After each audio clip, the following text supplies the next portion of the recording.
আসসালামু আলাইকুম। আজ আমি আপনাদের কাছে আরেকটা নতুন রেসিপি নিয়ে এলাম আর সেটা হলো বাইং মাছ ভুনা।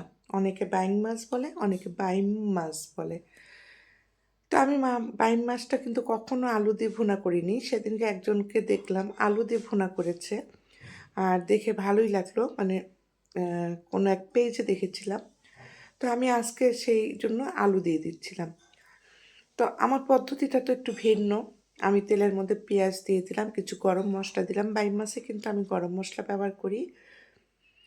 আর দিয়ে দিলাম পেঁয়াজ, তেজপাতা আর আলু। নতুন আলুটা এইভাবে কেটে কেটে নিয়েছি আর আলুর সাথে পেঁয়াজটা ভেজে নিলে আলুটাও ভাজা হবে, পেঁয়াজটাও ভাজা হবে। গরম মশলার মধ্যে এখানে দিয়েছিলাম ছোটো এলাচ তিন চারটা লং, 3-4টা গোলমরিচ এবং 2-3 টুকরা দালচিনি। তারপর মশলাটা যখন এরকম একটু ভাজা ভাজা হয়ে গেছে, পেঁয়াজটা যখন একটু কালার চলে এসছে, তখনই দিয়ে দিলাম আদা বাটা এবং রসুন বাটা।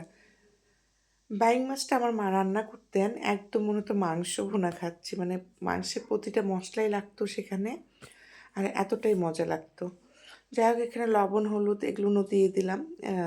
তারপরে মরিচের গুঁড়াও দিয়ে দিলাম, দিয়ে একটু ভাজা ভাজা করে নিলাম, তারপরে দিয়ে দিলাম বাইং মাছটা। এটা খুব একটা ছোটও না, আবার খুব বড়ও না, মাঝারি যে একটু ছোট ছোটই ছিল বাইং মাছটা। বাইং মাছ এখন পাওয়া যাবে, আমি যখন এটা নিয়েছি তখন এরকমই ব্যাপারে, আর কয়েকদিন পর বাইং মাছটা ভালো পাওয়া যাবে, বড় বড়টা পাওয়া যাবে। দিয়ে দিলাম এখানে আমি মিক্সড মশলা।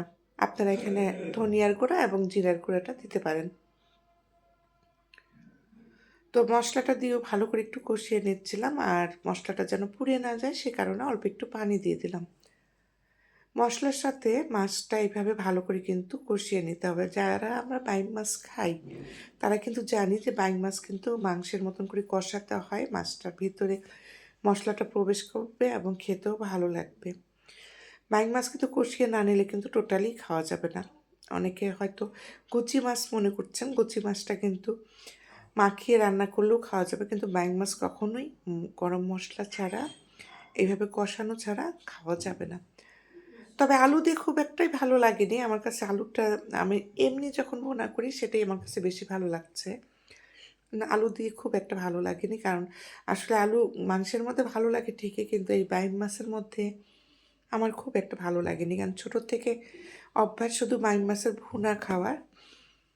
তো আমি এক পেজে যখন দেখলাম যে উনি আলু দিয়ে এভাবে রান্না করলেন, আমারও লোভ হলো, আমিও রান্না করলাম।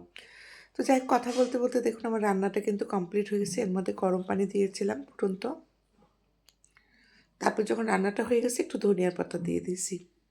এটা অপশনাল, এটা যারা পছন্দ করে না তারা দেবে না, তবে আমি বলবো না দেওয়াই ভালো। শুধু বাইম মাছের মশলার গন্ধটাই ভালো লাগে, ধনিয়ার পাতা না দিলেই বোধহয় বেশি ভালো হতো। যাই হোক, হয়ে গেল আমার বাইম মাছ ভুনাটা। আমার মনে হয় আপনাদের কাছে রেসিপিটা ভালো লেগেছে, অনেক সহজ এবং সাধারণ একটা পদ্ধতিতে রান্না করলাম।